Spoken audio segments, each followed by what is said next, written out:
Shalom Aleihim Bapak Ibu Saudara dimanapun saudara berada. Malam hari ini saya akan menyampaikan satu materi yang saya beri tema robohkan keledai dengan seikat jerami. Tema pada malam hari ini mungkin nampaknya aneh, saudara-saudara. Masa sih keledai bisa dirobohkan dengan sebatang jerami? Kita tentu tahu, saudara-saudara, bagaimana keledai kok bisa sampai dirobohkan dengan seikat jerami. Kira-kira apa yang ada di pikiran kita ketika kita mendapatkan tema seperti ini, saudara-saudara? Robohkan keledai dengan seikat jerami. Tentu saja ada hal-hal yang membuat keledai tersebut bisa tumbang. Yaitu apa? Karena keledai itu sudah memiliki beban yang sangat berat. Dan beban yang ada di punggung keledai tersebut itu sudah mencapai puncak. Jadi andai kata ditambahin beban seikat jerami ini saja, dia sudah tidak mampu, dia sudah tumbang, saudara-saudara. Jadi, kalau kita mau memperhatikan sebuah filosofi yang ada di dalamnya, itu cukup menarik, saudara-saudara. Memang rasanya tidak nyaman kalau manusia diumpamakan seperti keledai. Tetapi sebetulnya kalau kita mau jujur, ada begitu banyak orang yang seperti keledai ini, saudara-saudara. Keledai itu identik dengan kebodohan. Keledai adalah identik dari orang-orang bebal. Yang tentu saja karena dengan kebebalannya, dengan kebodohannya, dia tidak mau belajar. Sehingga karena dia tidak mau belajar, maka dia bisa ditumbangkan. Ada ayat firman Tuhan yang berkata, "My people are destroyed for lack of knowledge." Umatku dihancurkan karena kurang pengetahuan. Jadi pengetahuan itu penting, saudara-saudara. Apalagi di era zaman informasi, zaman modern, seperti sekarang ini, kita harus banyak belajar. Karena kalau kita tidak banyak belajar, sementara kehidupan kita sudah banyak diwarnai dengan beban-beban yang berat, maka tidak salah apabila saya mengumpamakan seperti seekor keledai yang sudah memiliki beban yang sangat berat. Sehingga ketika dikasih beban sedikit lagi, dia sudah tidak mampu, dia akan tumbang, saudara-saudara. Berapa banyak di antara kita sebagai anak-anak Bapak Yahweh yang tidak pernah mau belajar? Kalau orang tidak belajar saja, dia akan menjadi bodoh, pengetahuannya akan sempit. Oleh karena itu, saudara-saudara, kita harus mau, sehingga kita memiliki kepandaian. Dengan kita pandai, dengan kita menguasainya, kepandaian kita bisa menguasai dunia ini. Saya ambil contoh misalnya saja. Ketika saya memberikan pengumuman kepada saudara sekalian, ayo kita ibadah live streaming. Banyak di antara mereka yang tanya, caranya bagaimana? Loh, padahal handphone Anda itu bagus loh. Handphone Android, tetapi tidak bisa mengoperasionalkannya. Jadi HP canggih untuk apa? Hanya untuk nonton YouTube atau hanya untuk main sosial media Facebook. Padahal sebetulnya kalau kita mau tahu, saudara-saudara, bahwa di HP Android itu ada Play Store dan di situ bisa mengambil banyak sekali pelajaran-pelajaran yang ada di dunia ini. Saudara mau belajar bahasa Inggris, ada di sana. Saudara mau belajar bahasa Ibrani, ada di sana. Tetapi karena kita tidak mau belajar, sementara dunia terus bergerak maju, ya repot kita Bapak Ibu. Jadi tidak salah dong kalau saya mengumpamakan seperti seekor keledai yang saat memiliki beban yang sudah mencapai puncak, kemudian dikasih seikat jerami, hanya sedikit tetapi sudah tidak mampu. Cerita ini, ilustrasi ini sebetulnya mirip-mirip dengan seseorang yang pernah memberikan tebakan kepada saya. Pernah pada suatu hari orang bertanya kepada saya, buat sebuah tebakan begini. Pak Lukas, saya ingin main tebak-tebakan dengan Anda. Saya bilang, oke, silahkan. Begini ceritanya, ada truk dari Jakarta, itu membawa beban, itu padat sekali. Dan beban ini sudah tidak lagi bisa ditambahi.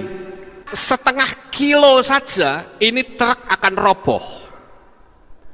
Tetapi, apa yang terjadi ketika truk itu dari Jakarta terus melaju dan sampai di Alas Roban, saudara-saudara, di daerah Subah sana, tiba-tiba truk itu kejatuhan seekor kera. Yang tentu saja kera ini lebih berat dari setengah kilo. Sekarang, kenapa kok truk itu tidak roboh? Padahal dari Jakarta sudah diberitahu, jangan dikasih beban. Setengah kilo saja pasti akan roboh truk ini. Tetapi kenapa pada saat sampai di Alas Roban kejatuhan kera, truknya tetap saja melaju dan tidak terjadi apa-apa? Menurut Pak Lukas, kenapa? Apa yang terjadi? Saudara yang terkasih, saya memberikan jawaban begini. Truk itu tidak akan roboh. Kenapa? Karena pada saat truk itu melaju dari Jakarta menuju ke Surabaya sampai di Alas Roban, itu bensinnya sudah berkurang, solarnya sudah berkurang. Dan berkurangnya solar itu pasti akan mengurangi beban, saudara-saudara. Jadi ketika kera itu jatuh, sekalipun lebih berat dari setengah kilo, truknya akan tetap melaju. Nah, ilustrasi itu mirip dengan apa yang saya sampaikan, cuman kebalikannya, saudara-saudara. Artinya begini, truk itu bisa terus melaju karena dia punya energi, itu dipergunakan energinya. Ketika energi itu tidak dipergunakan, ya sama saja beratnya akan tetap sama, saudara-saudara. Karena solarnya juga tidak akan berkurang. Tetapi ketika truk itu dipakai, ada energi yang keluar, maka secara otomatis solar yang ada di tangkinya akan berkurang. Jikalau ada beban, maka truk itu tidak akan roboh. Ini kebalikan dari kisah ini, Bapak Ibu. Oleh karena itu, pada malam hari ini, mari kita coba untuk bertanya pada diri kita masing-masing, seberapa beratkah beban yang saya alami di dalam saya menjalani kehidupan di dunia ini? Kita semua tentu tahu, saudara-saudara, bahwa dunia ini semakin lama semakin tidak membuat kita nyaman. Saya ambil contoh dengan datangnya virus corona saja, kita sudah kelabaan. Kita harus bikin ibadah streaming seperti ini.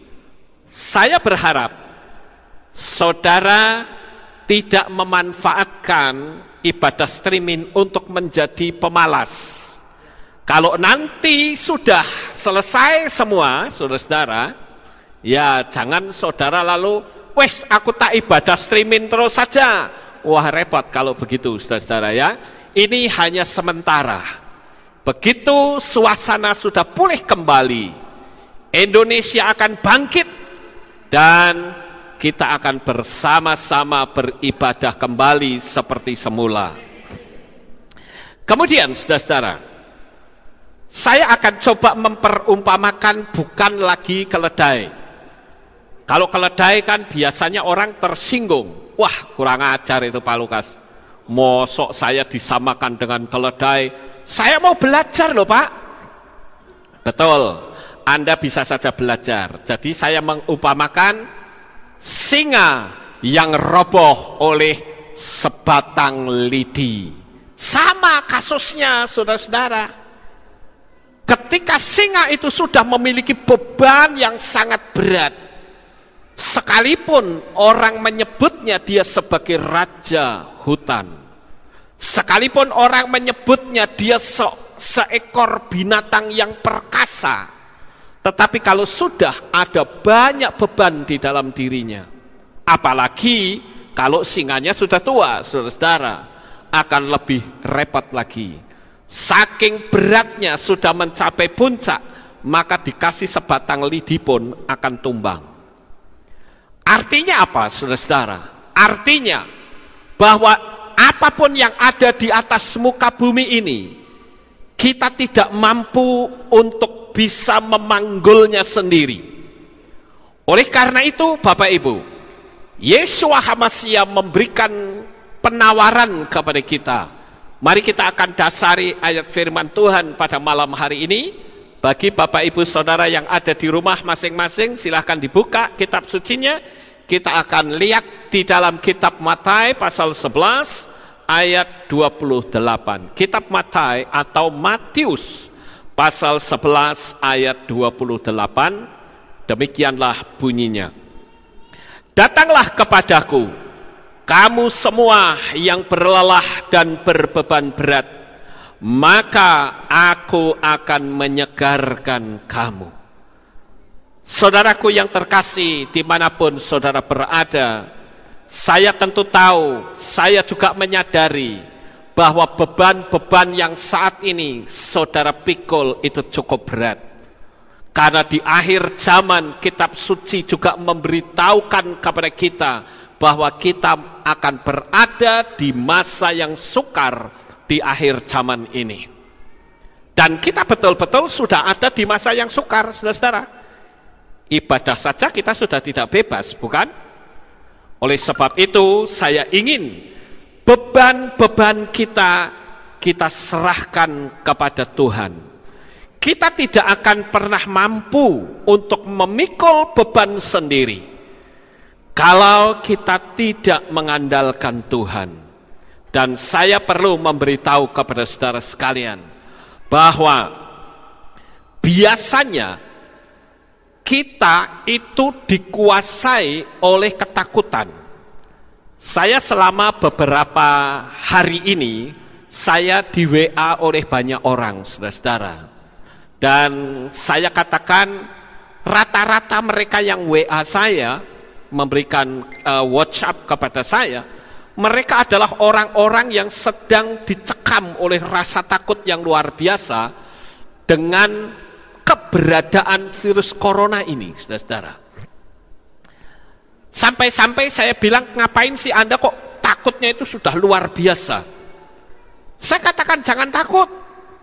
Karena kalau saudara takut, itu sama saja menurunkan imunitas tubuh saudara. Pada materi saya yang lalu, saya sudah sampaikan bahwa kalau kita ketakutan, maka kekuatan imunitas tubuh saudara itu akan menurun. Saya berbincang-bincang dengan seorang ahli virus, saudara. Seorang ahli virus ini berkata bahwa ketika virus itu menyerang kita, maka selama 1 minggu virus itu tidak bisa mengalahkan kita. Karena apa? Karena sel-sel yang disebut dengan sel memori itu akan mendata virus yang masuk dalam diri kita. Tetapi setelah 1 minggu, maka antibodi kita itu akan melakukan penyerangan, saudara-saudara. Sehingga virus itu dihalau, virus itu disingkirkan. Jadi, bagaimana seandainya antibodi saudara itu tidak mampu untuk melawan virus tersebut? Maka, orang tersebut akan pingsan, bahkan mati. Dan itu juga saya katakan bisa saja karena dikuasai oleh rasa takut yang berkelebihan. Oleh karena itu berkali-kali saya memberitahu, jangan takut, nggak usah takut, kita sudah punya juru selamat, Yeshua HaMashiach. Selama kita berani menghadapi dunia ini, yakinlah saudara-saudara, virus tidak akan mampu menyerang kita. Karena antibodi kita itu akan melakukan penyerangan yang lebih kuat dari virus. Tapi kalau kita ketakutan, waduh, kita akan dikalahkannya. Orang-orang di Wuhan saat ini banyak mengalami kesembuhan gara-gara mereka meneriakkan Wuhan Jiayou, saudara-saudara. Dan ternyata teriakan Wuhan Jiayou itu menghentikan berita-berita kematian. Orang-orang di Wuhan saat ini sudah mulai bangkit. Mereka sudah mulai banyak mengalami kesembuhan, saudara. Walaupun kita tentu tahu banyak juga yang sudah mati. Tetapi kebanyakan mereka yang berada di rumah sakit dadaan yang dibikin oleh China, mereka sudah pada keluar. Dan rumah sakit itu sudah mulai ditutup.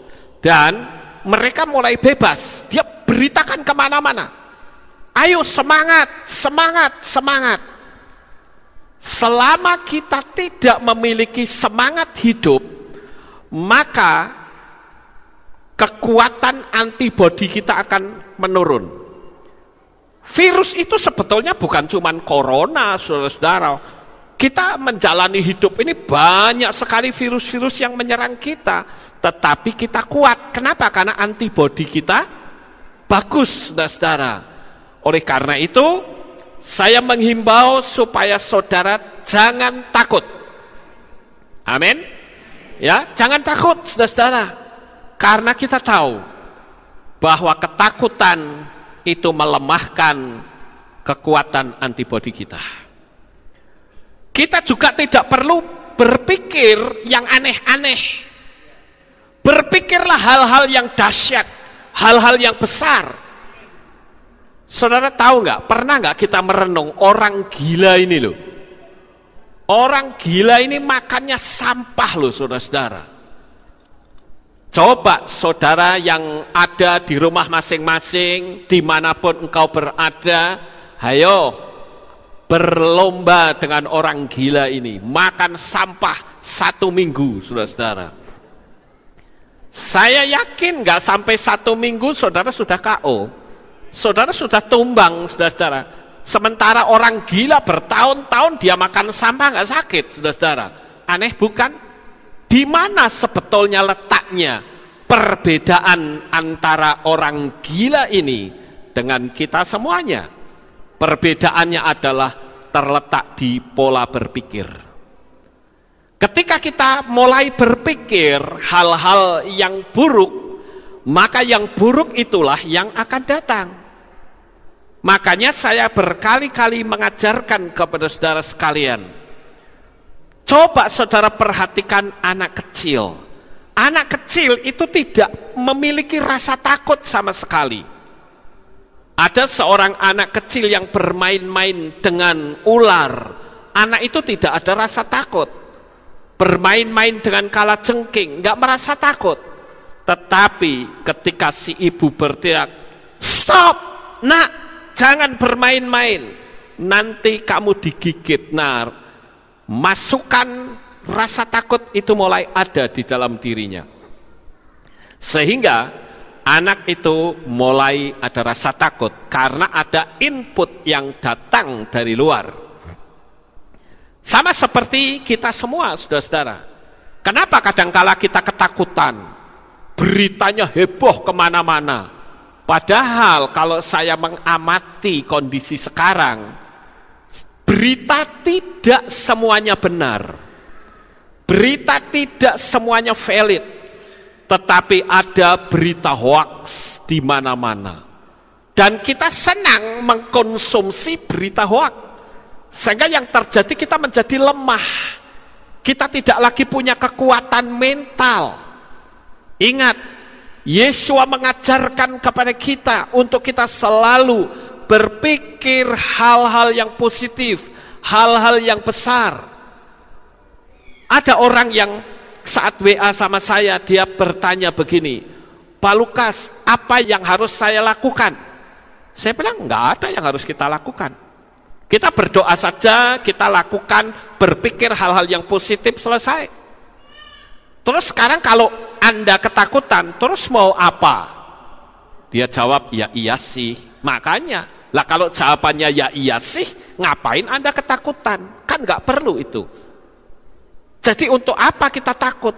Saya lakukan hal yang ekstrim. Kamu 100 tahun lagi pasti mati nggak? Mati. Kalau kamu mati 100 tahun lagi, mati sebulan lagi, mati hari ini, sama atau tidak? Sama, ya sudah, ngapain kita takut, saudara-saudara? Wong mati besok, mati lusa, mati nanti malam, ya sama saja kita mati. Tetapi yang terpenting, siapkan hati kita. Selama kita bisa mempersiapkan hati, pikiran kita tidak memikir hal-hal yang berat, kita akan seperti orang gila ini, saudara-saudara. Tapi saya ngomong seperti ini, jangan saudara pelintir bahwa oh Pak Lukas nyuruh saya kayak orang gila. Bukan begitu, saudara-saudara. Tapi saya menyamakan bahwa orang gila itu pikirannya pendek, nggak mikir yang jelimet-jelimet, saudara-saudara. Pikirannya simple, pokoknya hari ini aku bisa dapat makan, selesai. Dia tidak peduli diambil makanan dari sampah, buktinya dia nggak sakit, tidurnya pun di jalanan. Malam bahkan kadangkala kehujanan. Tapi dia nggak sakit, saudara-saudara. Coba pernah nggak kita merenungkan di situ? Ada apa dengan orang gila ini? Karena pikirannya tidak berpikir hal-hal yang buruk. Sampai hari ini, saya belum mendengar ada orang gila kena virus corona. Belum pernah dengar, saudara-saudara. Apa perlu kita jadi gila semua? Saya rasakan tidak, saudara-saudara. Tetapi yang kita perlu pahami adalah saya ingin berpikir hal-hal yang positif. Pikiran kita nggak perlu jelimet-jelimet, mikir yang dalam-dalam. Akhirnya apa? Kita ketakutan sendiri, bingung sendiri. Maka saya katakan kepada orang-orang yang kirim WhatsApp kepada saya bilang berhati-hati ya, karena setan itu bisa melemahkan kita melalui berita-berita hoax. Berita hoax itu tidak hanya berita-berita resmi loh. Sekarang berita resmi juga banyak. Bahkan para pejabat juga banyak yang seperti itu, saudara-saudara. Makanya kita mesti hati-hati. Kalau kita sudah mendengar sesuatu, kita kan bisa mendeteksi. Ah, ini kok energinya buruk, tinggalkan saja. Ngapain kita tongkrongin, saudara-saudara? Nah, oleh karena itu, Bapak Ibu Saudara, dimanapun saudara berada, saya sangat senang saudara bisa mengikuti live streaming saya saat ini, dan saya akan berusaha untuk meningkatkan supaya lebih bagus lagi di waktu-waktu yang akan datang. Sekarang apa yang harus kita lakukan, saudara-saudara, dengan kondisi dan keadaan yang seperti ini? Yang kedua, keluarga yang biasanya tidak pernah berkumpul sekarang disatukan oleh virus corona. Rumah menjadi tempat ibadah bersama. Coba, saya ingin jemaat Bapak Yahweh semuanya dimanapun saudara berada. Apa sebabnya yang membuat keluarga itu tidak bahagia? Karena keluarga tidak pernah berkumpul, tidak pernah bersama-sama untuk membahas firman Tuhan, menyanyi bersama, nggak pernah. Kalau mereka kumpul, mereka sibuk dengan handphone masing-masing. Saya pernah melihat ada satu keluarga Ada ayah, ada ibu, ada anak, ada menantu di situ. Mereka kumpul, tapi nggak saling ngomong, saudara-saudara. Mereka sibuk dengan urusannya handphonenya sendiri-sendiri. Saya kadang-kala berpikir ya, zaman dulu, sebelum teknologi secanggih sekarang, orang bisa berkumpul, bisa bersenda gurau, mainan-mainan juga sederhana, tetapi bisa menyatukan, persahabatan bisa begitu kental. Sekarang tidak, saudara-saudara. Padahal justru zaman yang seperti ini, kita harus sungguh-sungguh dengan Tuhan. Jangan kita diperalat oleh gadget. Justru gadget itu penolong kita, bukan kita yang diperbudak oleh gadget itu. Saudara punya handphone, silahkan. Karena dengan saudara punya handphone juga, saudara bisa ngikutin live streaming seperti saat ini, bukan? Tetapi bukan berarti saudara diperbudak oleh handphone. Sampai tengah malam saudara tidak tidur hanya karena handphone. Kan itu repot. Jadi, ayo jadikan momen yang tidak nyaman ini menjadi ajang untuk kesatuan di dalam keluarga. Oleh karena itu, dimanapun saudara berada, saya sangat senang pada malam ini kita bisa bersama-sama beribadah, memuliakan Bapa Yahweh sekalipun saudara berada di rumah masing-masing. Saya ingin juga ketika pemimpin pujian meminta, ayo kita bangkit berdiri, saudara yang di rumah juga ikut bangkit berdiri. Artinya, sekalipun saudara di rumah juga ikut beribadah. Tadi saya juga sempat melihat sedikit banyak masukan-masukan yang bagus dari saudara sekalian, memberikan input bagaimana ibadah live streaming ini berjalan dengan sempurna, saudara, tidak putus-putus. Saya bersyukur sekali. Nah, sekarang saudara-saudara, kita melihat hal yang ketiga, yaitu dengan kondisi seperti sekarang, kita dipaksa untuk melek teknologi. Saya katakan kalau kita mampu menguasai teknologi, kita mampu menguasai dunia. Coba, virus corona ini bukan ada begitu saja.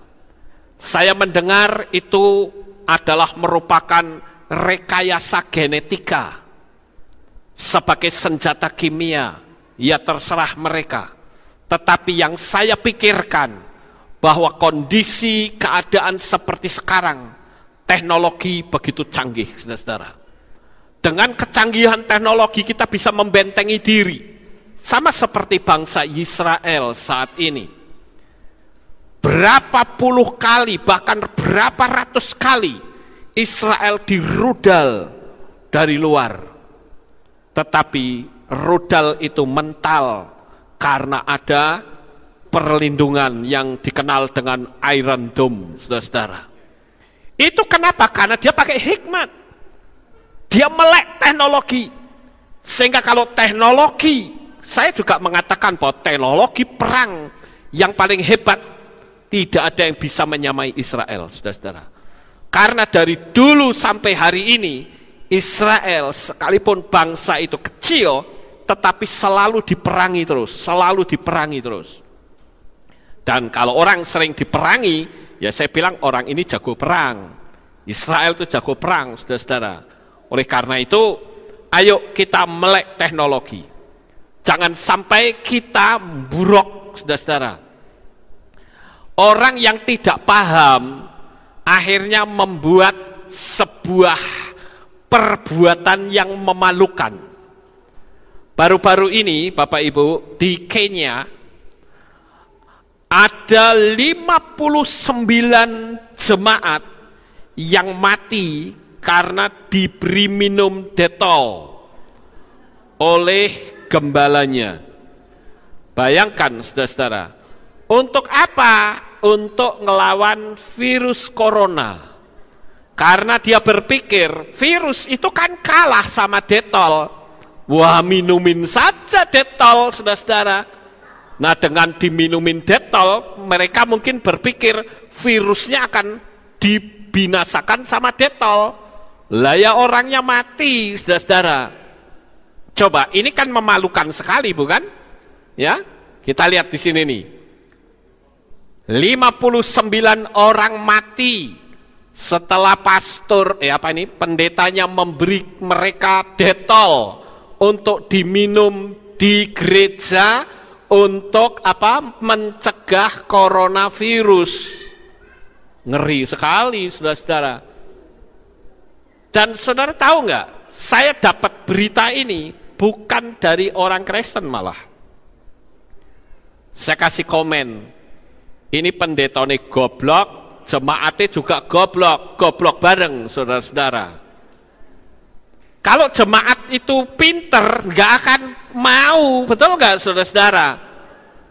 Halo, saudara yang di rumah, bagaimana? Kalau malam ini saya bilang, saudara-saudara, untuk mencegah virus corona, kita jangan minum Baygon, kita jangan minum detol. Minum yang lebih keras dari itu supaya virusnya mati sekalian. Mau nggak kira-kira? Nggak akan mau. Orang bilang Pak Lukas gobloknya luar biasa ini. Nah coba, bukankah ini malah mempermalukan Tuhan? Kok enak ya? Ini entah sudah dikasih apa ini, rasa jeruk atau apa itu? Detol rasa jeruk. Atau detol rasa nanas, begitu ya. Diminum enak-enak saja, setelah itu mulutnya berbusa, langsung geblak mati, saudara-saudara. Bukan virusnya yang mati, orangnya yang mati, saudara-saudara. Nah coba, ini kan tragis banget ya, saudara-saudara. Itu orang yang tidak melek teknologi. Dia berpikir pendek, tetapi salah. Mereka berpikir, loh virus kan kalah ya sama detol. Bukankah semprot di mana-mana juga pakai detol? Kita sabunan pakai detol. Supaya apa? Supaya bersih, kumannya pergi. Wah, kalau begitu lebih baik diminumin saja. Ini tragis Bapak Ibu ya. Sekarang yang keempat. Orang yang memiliki daya kreativitas dengan adanya virus corona yang merajalela di dunia ini menjadi sebuah pandemi yang hebat yang membuat semua orang ketakutan, tapi orang punya ide, banyak ide. Kalau tadinya begitu virus corona muncul, maka yang pertama kali diserbu itu masker, saudara-saudara. Masker diserbu. Kemudian ketika masker itu laku keras, maka orang-orang berusaha menjual masker dengan harga mungkin bisa 10 kali lipat dari harga yang sebenarnya. Dan laku-laku saja karena orang butuh, saudara-saudara. Tetapi saudara tahu nggak? Barusan saya dapat WA dari Belanda, saudara-saudara, teman kita dari Belanda, ya, dia memberikan video sama saya. Di Jerman, orang-orang menyimpan makanan di pinggir jalan untuk siapa saja yang mau silahkan ambil. Makanan ini semuanya gratis, siapa saja boleh ambil. Mereka taruh di pinggir jalan. Mereka taruh di pinggir jalan dan siapapun supir-supir truk yang mau ambil gratis, saudara-saudara. Saya bilang dahsyat amat. Itu ada telur, ya, ada telur 1 krat itu ditaruh di pinggir jalan. Ada air mineral ditaruh di situ. Makanan roti ditaruh, semua ditaruh di jejer. Dan ketika ada supir-supir truk besar yang biasanya antar negara, mereka boleh ambil sesukanya. Gratis, saudara-saudara. Saya kasih komen, kok hebat amat ya orang di sini. Saya juga pernah mendengar di Australia, ada 1 toko roti. Setiap kali sudah masanya untuk tutup, rotinya diobral, saudara-saudara, dengan harga yang murah. Dan saudara tahu siapa pembelinya paling banyak? Orang Indonesia, saudara-saudara. Loh, saya diceritani teman saya. Karena teman saya juga berkata begini, kapan lagi beli roti mahal Lah kalau cuman 1 hari kan nggak masalah. Di Indonesia kan expired juga dimakan, saudara-saudara. Lah ini dia bilang belum expired, harganya murah, berbondong-bondong. Malah yang banyak orang Indonesia. Kayaknya kok ngenyek amat ya orang Indonesia seperti itu. Padahal sebetulnya kita tahu bahwa gaya berpikir kita kadangkala salah. Oleh sebab itu, Bapak Ibu Saudara yang terkasih, dengan adanya virus corona ini, orang mulai memiliki daya kreativitas, bikin hand sanitizer. Ada yang pakai alkohol, dikasih gel. Ada yang sekarang alkohol sulit loh, saudara-saudara, cari itu alkohol di luaran, nggak akan ada, saudara-saudara. Akhirnya apa? Pakai metanol. Nah, hand sanitizer kita juga pakai metanol, saudara-saudara. Dan metanol itu juga bagus, itu bisa membunuh kuman. Asal jangan diminum. Karena metanol itu bahan bakar ya, saudara-saudara. Nanti kayak pendeta itu lagi yang tadi ya. Metanol itu bahan bakar. Waktu saya main pesawat helikopter, itu ada satu pesawat aeromodeling yang bahan bakarnya pakai metanol, saudara-saudara. Nggak pakai bensin, nggak pakai spiritus, pakainya metanol. Ya. Dan sekarang metanol pun kayaknya mulai sulit dicari, saudara-saudara. Tadi kehilat kita ini disemprot oleh kelompok RT belakang sini, saudara-saudara. Dia datang ke sini, lalu dia bilang, Pak Lukas, boleh nggak gerejanya kalau disemprot? Silahkan disemprot, saudara-saudara. Saya bilang begini, Pak, lambok ini benda kayak gini mbok kita beli, Pak. Beli di mana, Pak Lukas? Sekarang sudah tidak ada alat seperti ini. Ngeri sekali, saudara-saudara. Tempat semprotan itu, pakai motor kecil itu. Saya bilang, mbok beli. Wah, nggak ada, Pak, sekarang. Alat-alat beginian tuh semua sudah ludes. Orang pakai banyak gitu. Orang mulai punya daya kreativitas. Yang tadinya nyemprot pakai metanol, sekarang diganti pakai air, dicampur macam-macam. Jadi lebih murah, tapi juga memiliki daya pembunuh yang cukup bagus. Ini artinya apa? Orang memiliki daya kreativitas, saudara-saudara. Kemudian, dari kondisi keadaan yang ada seperti sekarang, apa keuntungan lain, saudara-saudara? Keuntungan lain adalah orang mulai memahami bahwa mereka butuh Tuhan. Buktinya, orang mulai ketakutan. Dan kalau sudah ketakutan mereka, kalau sudah panik, mereka bingung apa yang harus mereka perbuat. Contohnya orang yang ngasih WA sama saya saja, saya bilang, Anda punya Tuhan atau tidak sih? Ya punya, Pak. Lah nanti bagaimana kalau kena? Anda ciptakan sendiri. Bagaimana kalau kena? Ya kena lah. Makanya ngapain kita pusing, saudara-saudara? Andalkan saja Tuhan, saya yakin kok. Kalau selama kita punya antibodi yang bagus, pikiran kita nggak stres. Firman Tuhan juga katakan, hati yang gembira adalah obat, maka virus tidak akan bisa menghancurkan kita. Nggak akan, saudara-saudara. Jadi jangan takut. Hari ini siapapun yang takut, yang ragu, berubah, berpikir dengan pikiran yang hebat, bahwa engkau diciptakan Tuhan itu sangat sempurna. Karena yang saya tahu, orang-orang yang kena itu kebanyakan mereka yang ketakutan, orang-orang tua. Virus corona ini memang saya dengar bisa mengena anak kecil ya, tetapi sebagian besar orang yang berusia dewasa, 17 tahun ke atas, itu sasarannya.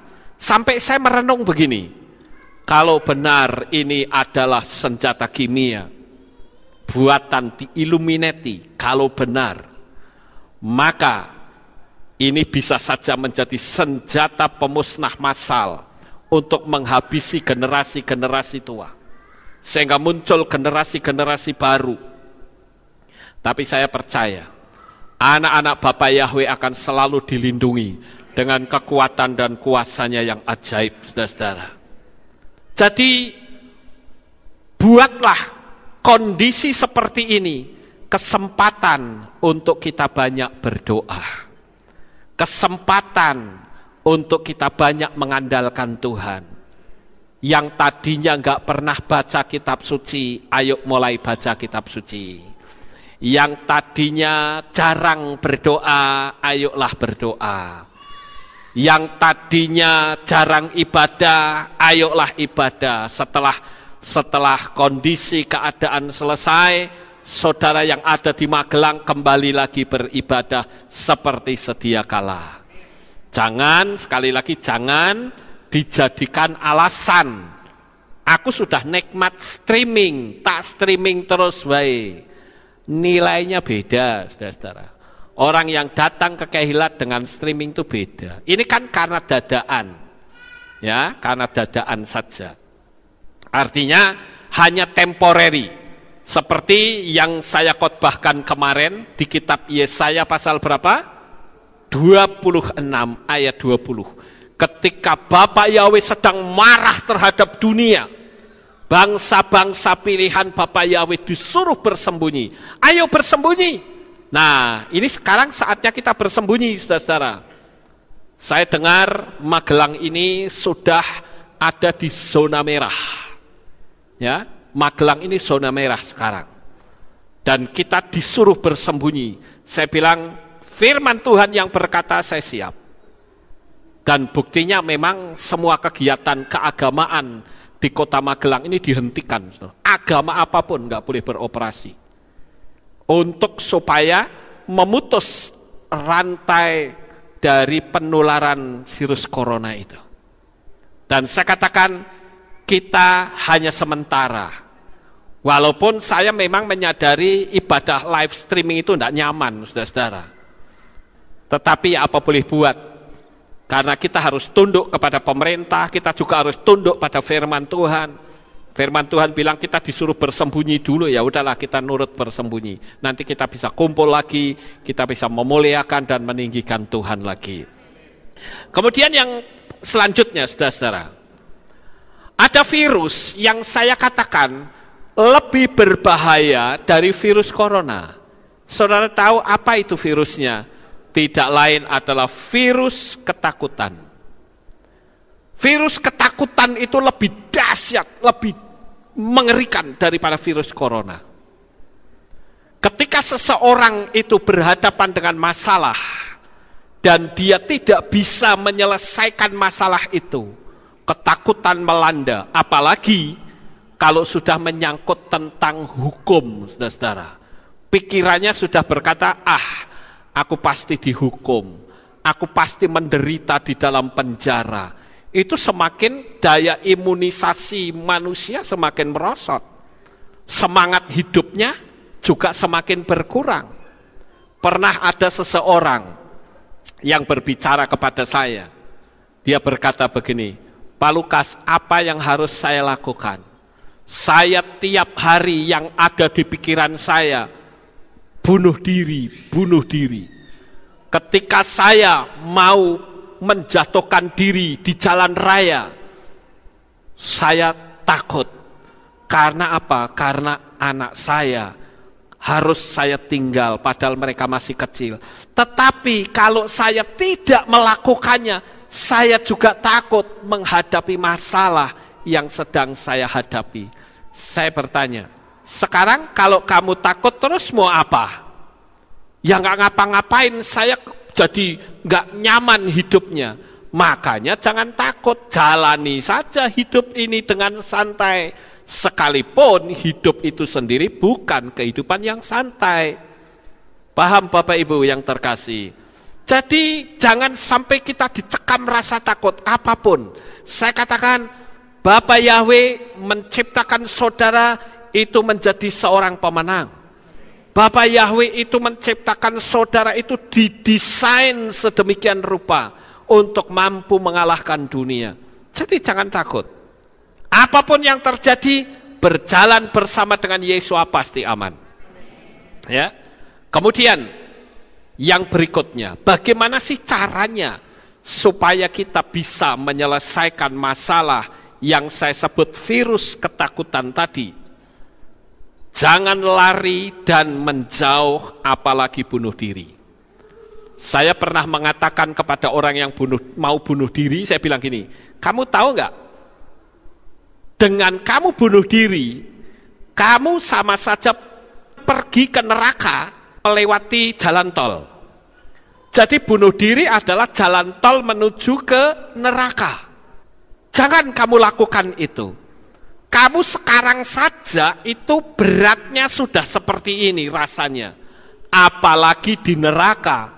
Kamu di neraka itu karena statusmu dalam kematian seorang pembunuh. Kalau saya mati karena mati tua, itu bukan seorang pembunuh. Tapi kalau saya bunuh diri, berarti saya mati statusnya sebagai seorang pembunuh. Bukan membunuh manusia, tetapi membunuh dirinya sendiri. Karena yang berhak untuk mengambil nyawa kita adalah Tuhan, Sang Pencipta alam jagat raya, yaitu Bapa Yahweh. Kalau kamu sekarang saja beratnya kayak begini, apalagi nanti di neraka. Kamu tahu nggak, di neraka itu bukan 1-2 tahun loh.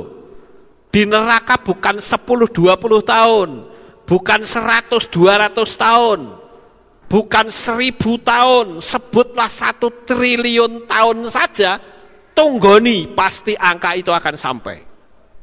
Tetapi kitab suci menulis bahwa posisi kita kalau sudah di neraka itu selama-lamanya. Tidak ada lagi kesempatan untuk bisa berpindah ke tempat yang lebih nyaman. Bahkan 1.000.000 triliun tahun pun saudara tidak akan pernah bisa berpindah. Jadi sekarang saatnya untuk saudara berpikir hal-hal yang positif. Tapi saya bersyukur dengan saya memberitahu seperti itu, dia menggagalkan bunuh diri, saudara-saudara. Dia bilang, jujur ketika Pak Luka cerita, saya ketakutan hebat. Dan saya menyadari saya salah, saya minta ampun. Saya bilang, bagus, kamu berdoa minta ampun sama Tuhan. Cabut roh bunuh diri yang ada di dalam dirimu. Karena bunuh diri bukan masalah. Bukan selesai masalahnya, tidak.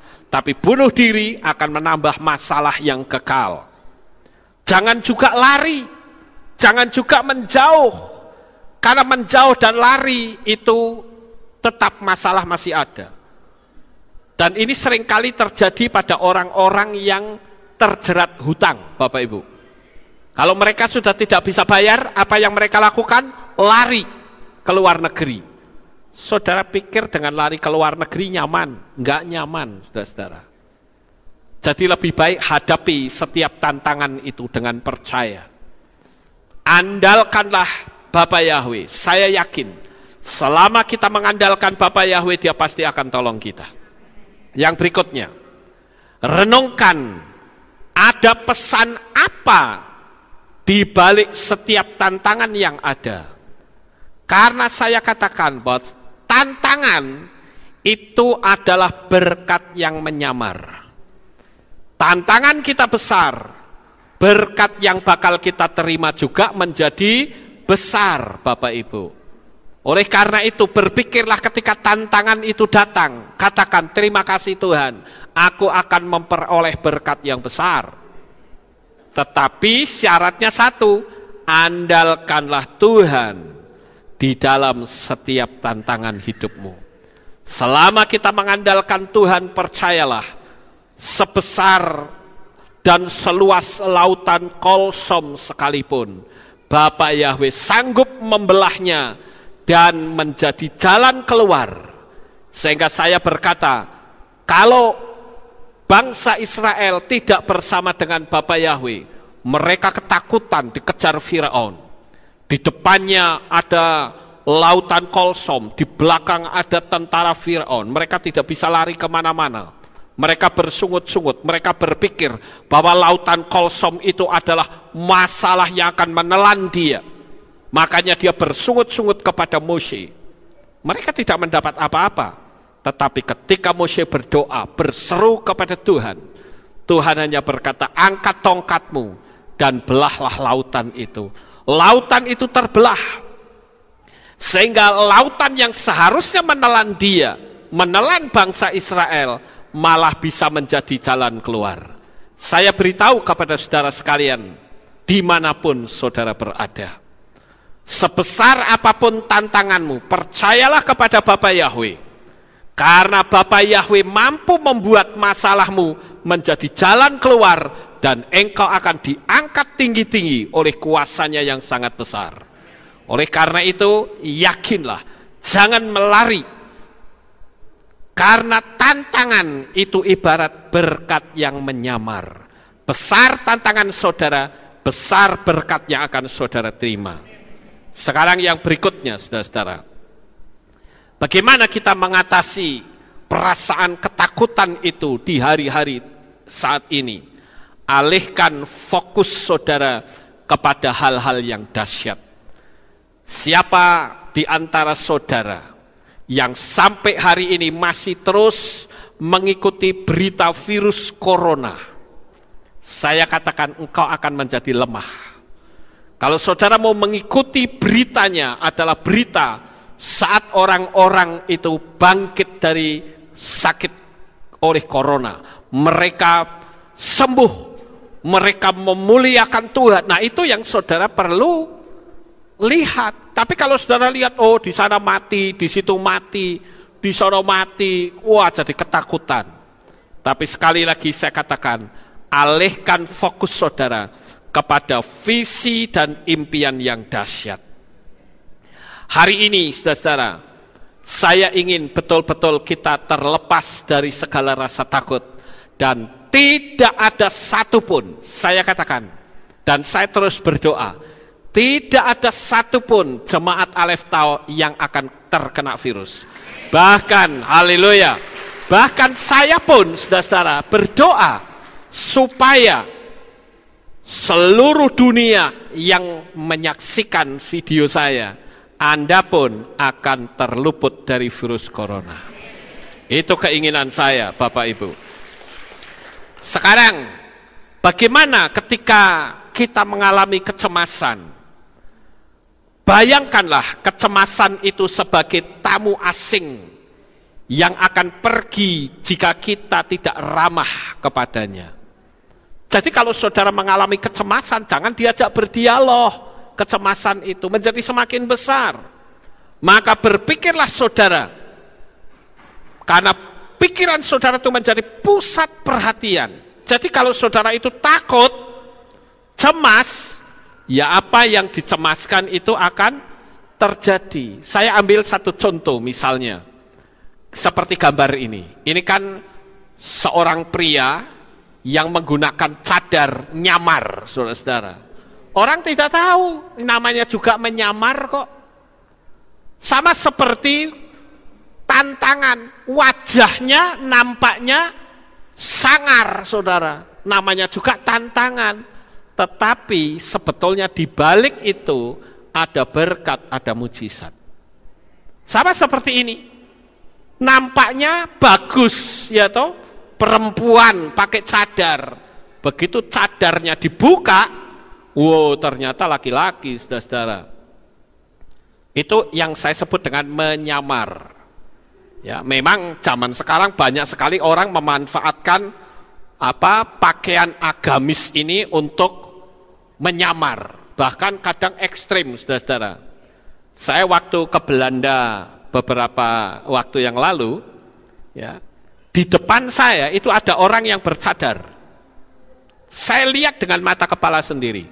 Di depan saya ada orang yang bercadar.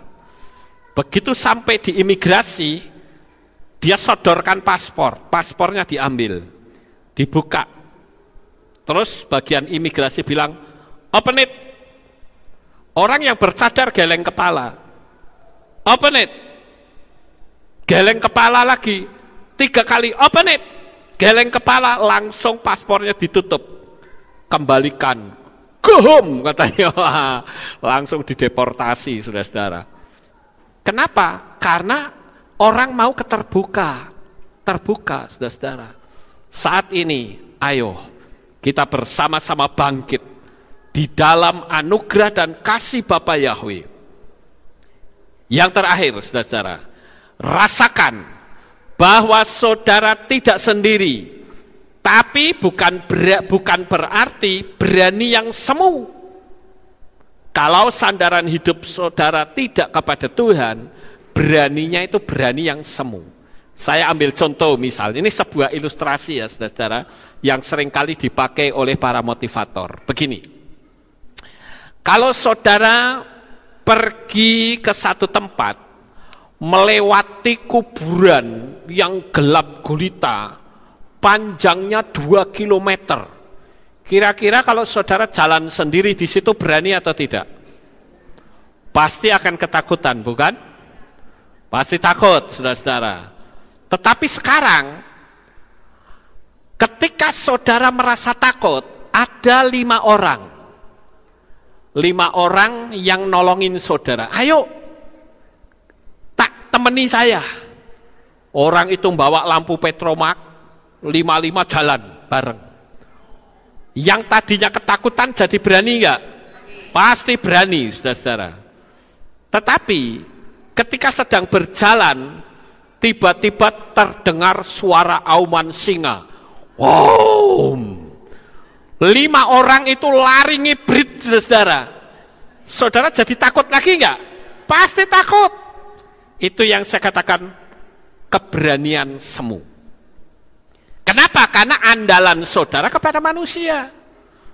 Tetapi kalau andalan saudara kepada Tuhan, percayalah, sekalipun engkau berhadapan dengan singa, Bapa Yahweh sanggup untuk membungkam mulut singa itu. Sama seperti Daniel, saudara-saudara. Daniel itu dia berada di lubang singa, tetapi singa itu tidak menerkam dia. Kenapa? Karena ada malaikat Bapa Yahweh yang menjagai. Dan hari ini saya beritahu, ada malaikat Bapa Yahweh, ada Roh Kudus, ada Yeshua HaMashiach, dan Bapa Yahweh menjadi pelindung dalam hidup saudara. Tidak usah takut, karena Bapa Yahweh selalu beserta kita. Sukses besar untuk saudara. Bapa Yahweh memberkati. Haleluya.